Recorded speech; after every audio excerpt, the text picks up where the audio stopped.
Assalamualaikum warahmatullahi wabarakatuh. Perkenalkan, nama saya Vinka. Saya dari Prodi PAI Pendidikan Agama Islam semester 4. Saya dari kelompok 9.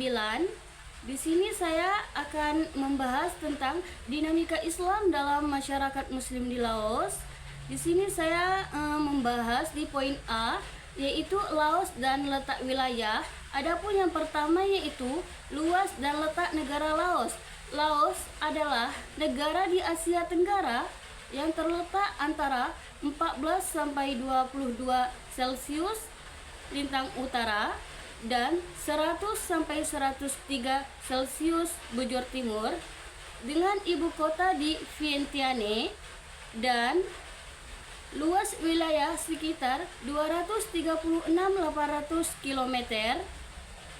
Dijuluki negeri sejuta gajah, Laos terletak di pedalaman semenanjung Indochina dan didominasi wilayah bergunung-gunung dan berhutan lebat. Di bagian timur terdapat pergunungan Cordillera Annam yang membatasi alam dengan Vietnam, sedangkan di bagian barat terdapat Sungai Mekong yang membatasi dengan Thailand. Sungai Mekong penting untuk transportasi, irigasi, dan pembangkit listrik. Gunung tertinggi di Laos adalah Gunung Phobia, 2.820 meter. Laos juga memiliki dataran tinggi dan dataran rendah yang berada di barat pergunungan Cordillera Annam. Adapun poin kedua yaitu batas negara Laos. Seperti yang diketahui bahwa Laos merupakan daratan yang tidak memiliki batasan laut. Dan berikut adalah batas-batas negara Laos. Sebelah barat laut Cina dan Myanmar, sebelah timur Vietnam, sebelah selatan Kamboja, dan sebelah barat Thailand. Adapun poin ketiga yaitu iklim negara Laos.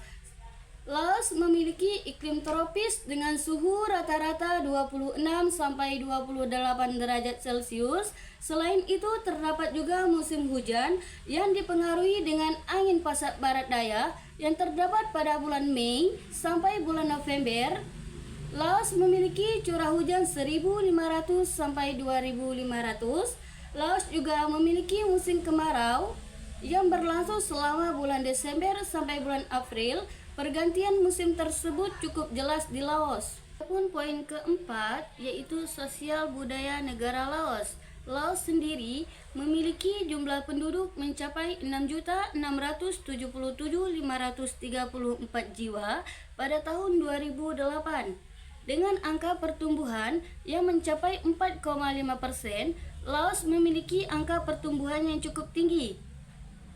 Laos sendiri memiliki etnis yang cukup kompleks. Laos merupakan etnis terbesar di Laos dengan sekitar 80% penduduknya yang meliputi Lao dataran rendah, Lao Teung, dan Lao Song. Etnis tersebut tinggal di pedesaan. Laos juga memiliki suku bangsa antara lain yaitu Meo, Yao, dan Thai. Poin kelima yaitu sistem pemerintahan di Laos. Dikutip dari laman resmi Kementerian Luar Negeri, sistem pemerintahan Laos yaitu kabinet parlementer, yang mana kepala pemerintahannya itu dipegang oleh Perdana Menteri. Presiden dan wakil presiden dipilih oleh National Assembly atau disingkat dengan NA untuk masa kepemimpinan 5 tahun. Sementara untuk saat ini, Perdana Menteri dan anggota kabinet dipilih oleh Presiden dengan persetujuan NA atau Majelis Unikameral yang anggotanya itu dipilih oleh rakyat Laos. Nah, di sini saya akan membahas sedikit beberapa poin penting tentang tantangan perkembangan pendidikan Islam di negara Laos. Nah, poin yang pertama yaitu peran penting pendidikan. Pendidikan menjadi salah satu kunci utama dalam membentuk individu dan bermasyarakat. Dalam konteks komunitas Muslim, pendidikan Islam sangatlah penting untuk melestarikan identitas keagamaan dan membantu meningkatkan kontribusi masyarakat Muslim terhadap pembangunan masyarakat. Nah, poin yang kedua yaitu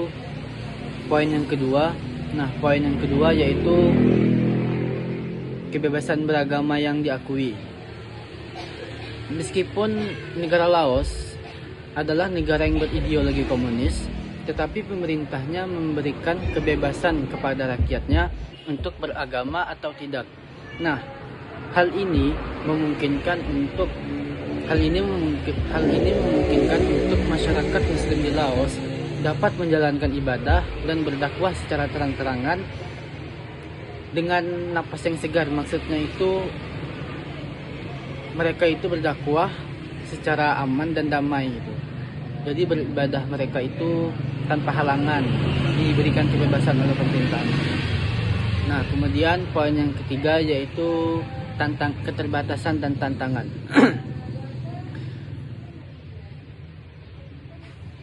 Contohnya seperti keterbatasan sumber daya. Nah, tidak adanya bantuan dana dari pemerintah setempat untuk pembangunan rumah ibadah. Hal ini menjadi salah satu hambatan yang besar terhadap masyarakat Muslim dalam melaksanakan kegiatan-kegiatan keagamaannya, seperti haul misalnya, atau keagamaan-keagamaan yang lainnya. Nah, dan juga keterbatasan buku-buku Islam. Buku-buku Islam di negara Laos sebagian berasal dari terjemahan bahasa Thailand. Nah, meskipun kedua bahasa ini memiliki hampir kemiripan, tapi konteks budaya dan terminologi yang berbeda dapat mempengaruhi minat dan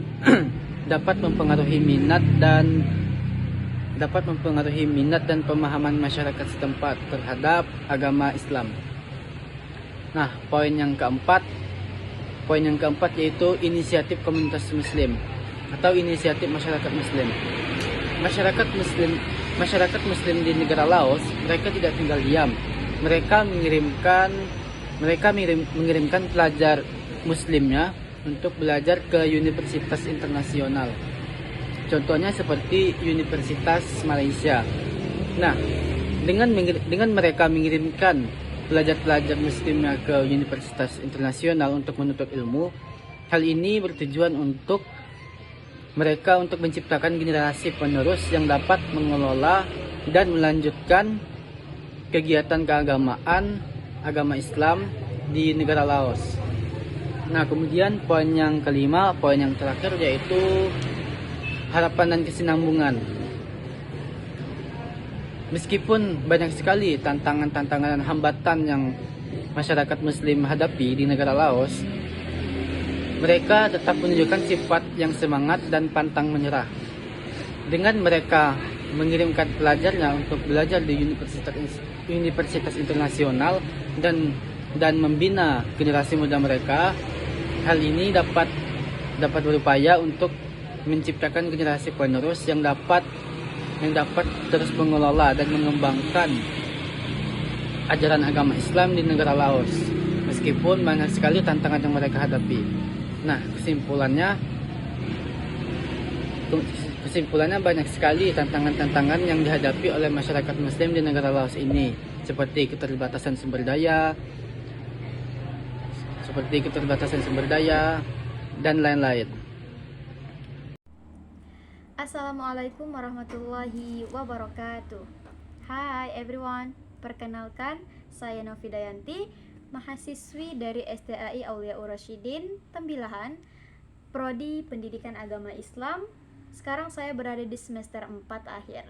Di sini saya akan menjelaskan tentang salah satu pembahasan atau salah satu poin yang terdapat di dalam makalah saya dengan judul Dinamika Islam dalam Masyarakat Muslim di Laos, di mana ini memenuhi tugas mata kuliah Sejarah Islam di Asia Tenggara yang diampu oleh Bapak Zulkarnain Syah, SPDI, MPD. Semoga kesehatan dan keberkahan selalu tercurahkan kepada beliau.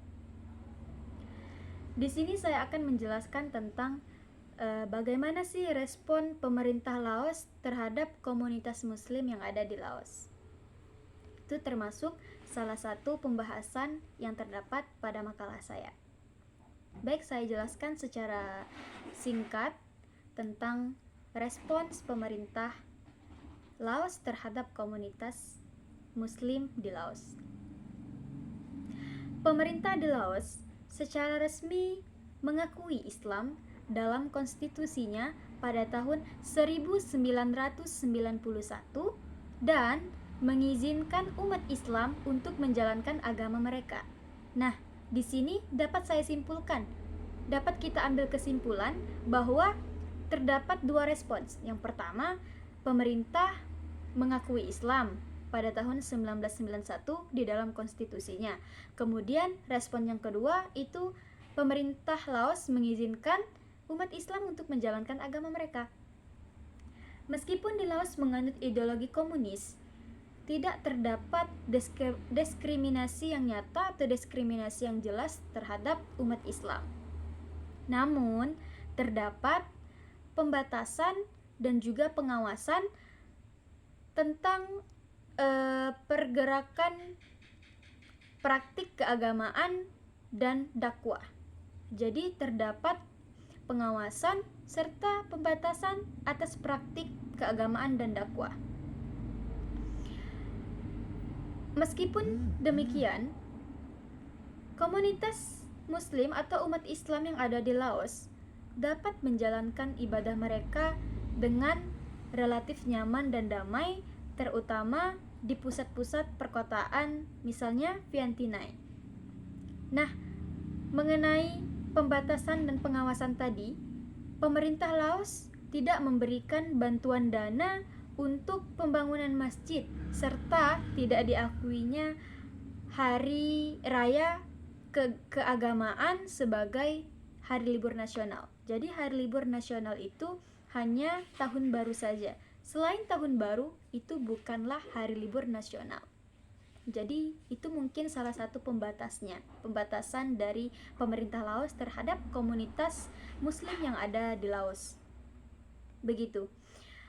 Meskipun demikian, mereka umat Islam berhasil membangun masjid dan madrasah, dan ini menunjukkan bahwa adanya toleransi pemerintah Laos terhadap komunitas Muslim yang ada di Laos.